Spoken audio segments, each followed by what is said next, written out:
Supreme court में civilians के फौजी अदालतों में ट्रायल के फैसले के खिलाफ अपील पर समाअत आज होगी। जस्टिस अमीनुद्दीन खान की सरबराही में 7 रुकनी आईनी बेंच समाअत करेगा।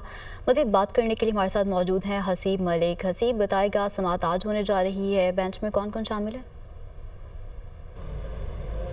देखिए, ये 7 रुकनी बेंच है जो कि जस्टिस अमीनुद्दीन खान की सरबराही में समाअत करेगा आज। और बेसिकली इसकी आखिरी जो समाअत हुई थी वो 17 जनवरी को हुई थी और उसके बाद जस्टिस शाहिद बिलाल की अदम दस्तयाबी के बायस जो है गुज़िश्ता हफ्ते जो है समाअत नहीं हो सकी थी, क्योंकि वो कहीं पे मसरूफ़ थे, जिसके बायस बेंच मुकम्मल ना होने की सूरत में जो केस था उसको डिलिस्ट कर दिया गया था और आज समाअत के लिए मुकर्रर किया गया है। तो आज फ़ौजी अदालतों में सिविलियंस के ट्रायल से मुतालिक जो दरख्वास्त है, इंटर कोर्ट अपील है, उस फैसले के ख़िलाफ़ उसके ऊपर समाअत होने जा रही है। अब से कुछ देर बाद ये आइनी बेंच है जो कि समाअत करेगा। ख्वाजा हारिस जो कि वज़ारत दिफा के वकील हैं, वो दूसरा हफ्ता है, तकरीबन 2 हफ्ते हो चुके हैं, उनकी जानिब से दलाइल का जो सिलसिला है वो जारी है और अदालत की जानिब से बेसिकली बहुत सारे इंपॉर्टेंट जो है वो सवालात उठाए गए थे, जिसके ऊपर जो है उनकी जानिब से दलाइल दिए जा रहे हैं। अदालत की जानिब से बेसिकली जो पॉइंट उठाए गए थे, अगर उनके हवाले से बात की जाए तो उनका यही था कि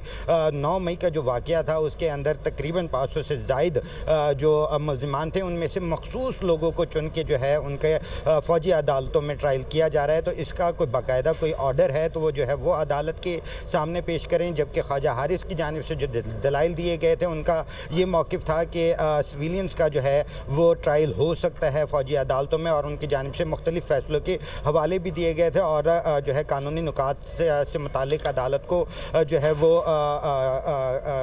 वजाहत करने की कोशिश की जा रही है। तो दलाइल का जो सिलसिला है वो जारी है। ख्वाजा हारिस दलाइल का सिलसिला जारी है। ठीक है, बहुत शुक्रिया आपका।